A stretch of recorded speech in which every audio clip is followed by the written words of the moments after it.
El sindicat CATAC ha organitzat una diada a l'Hospital de Tortosa Verge de la Cinta per celebrar el Dia Internacional de la Dona Treballadora. Durant la festivitat han repartit esmorzar i han creat un mural on les treballadores del centre han escrit missatges, queixes i reclamacions per tal de millorar les seves condicions de treball. També han reivindicat el reconeixement de les seves tasques diàries com a cuidadores, tant a casa com a la feina.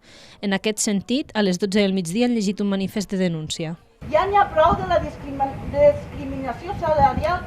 Amb la vaga de cures a la família i a la societat, donem visibilitat a un treball que ningú ens vol reconèixer.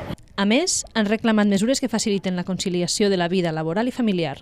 Entre aquestes, ajustar els horaris dels treballadors i compactar la jornada, o crear una llar d'infants al centre hospitalari. És demanar una guarderia per a poder vindre a treballar amb els crios aquí. A la tarda s'han sumat a la concentració convocada per la Comissió per la Vaga Feminista de les Terres de l'Ebre amb motiu del 8M.